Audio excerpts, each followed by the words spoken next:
Hi, my name is Sarah Federman, and I'm a graduate of the School for Conflict Analysis and Resolution at George Mason University. I just had the opportunity to give a little graduation speech, which was great because it helped me think about what it was I really learned from the school and from my doctoral research, which was on the French National Railways, its role in transporting deportees, mostly Jews in World War II, who were sent to death camps. And in the course of that research, I did about 80 interviews with Holocaust survivors, and I started to think about what it was that they really taught me.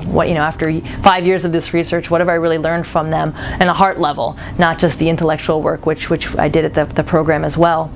Well, what they taught me, I could really distill down to two small pieces, and what was that contribution is never too little and never too late. And I'm just going to tell you two brief stories that really anchored this for me. The first was with Rosette Goldstein. She's a survivor who lives in Florida. And she told me this story a number of years ago, and I just saw her a few weeks ago, and I'd forgotten that it was her. It was just stuck with me for so long.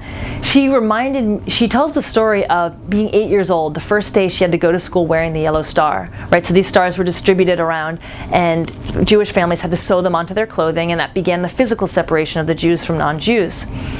And when she went to school, you know how 8-year-olds are, and kids can taunt one another. The kids started really picking on her and the others that had to wear the star. And she was horrified. She was embarrassed. She didn't want to wear this marker. She didn't even know that she was Jewish or what Jewish even meant. She just knew she had to wear this. Well, her teacher risked her job and maybe even her life to stand up before the whole school. She got on a platform in the school ground actually and she said, "Stop it. These children are our friends. The world has gone mad, but we will not." The teacher took a big risk to create a microcosm, a little piece of the world that had not gone insane in the middle of Paris. But Rosette never forgot that. Even though the teacher couldn't stop the wheels of war, Rosette's parents were murdered, her life was unalterably changed, she still tells that story. So it's never too little. Even a kind word can stick with someone, even if you can't change their entire situation. The second lesson I learned with Albert, and this happened over a number of years, and I also had the privilege of seeing him just a few weeks ago. He had been, on his 12th birthday, his parents got rounded up in Paris, taken off to death camp. He didn't know where they were. He and his siblings were separate and put in different houses, and eventually the kids were rounded up. The sister was hidden safely, but the two boys were on the same convoy that left after D-Day, and I'm writing about them in a book I'm working on, about the trains. They were sent to Auschwitz, and they have tattooed consecutive numbers on their forearms. They survived Auschwitz somehow, and then the 60 kilometers of death marches at the end of the war to Mauthausen. These two brothers then got separated at the end of the war, and they were 12 and 14 when they were deported, and now they're 85 and 87, and they've been pretty much largely estranged throughout their lives. And when I asked Albert about it, he talks about his brothers so much. He says, he laments. He said, he didn't even come when I had heart surgery or when I won an award. And he says, it must be because I was such a burden to him during the war. The older brother, he said, an older brother, it's so much harder to watch your younger brother suffer and to get thin and to be weak and to be able to do nothing for him. He couldn't give him food or water or relieve his suffering at all. So Albert started to think that that's why his brother pulled away, that he felt so burdened by him, that his older brother's life would have been easier without him. When through another way actually came in contact with his brother, by chance, not through Albert, and his brother actually explained their estrangement differently and said that it was because Albert had converted to Catholicism and had 6 children, and that he assumed he didn't need him anymore. That why would he need an older brother? He has a whole family, and he wanted to give him permission to live another life, a different life, a happy life.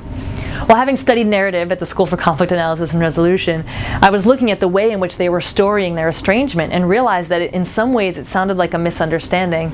So over the past 2 years, we've been working at giving their relationship another chance and starting to clarify some of that. And it's taken over 2 years, but in April 30th of 2016, we met in Strasbourg, which is on the French-German border, and they met again and started to have some different kinds of conversations about feelings of guilt of being separated about the war and not being able to tend to each other and so on.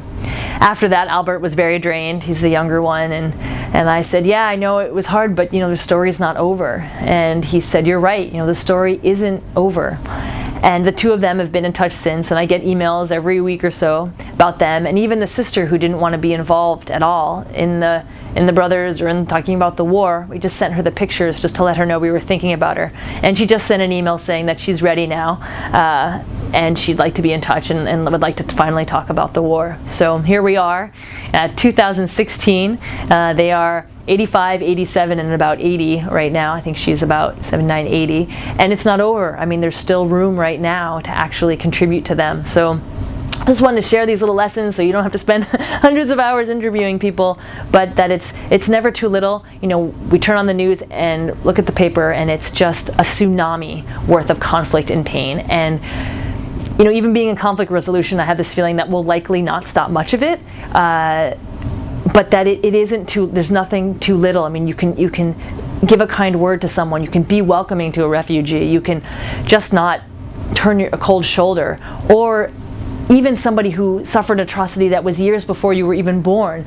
By caring and listening to their story, you can actually connect with them now and relieve some of that pain.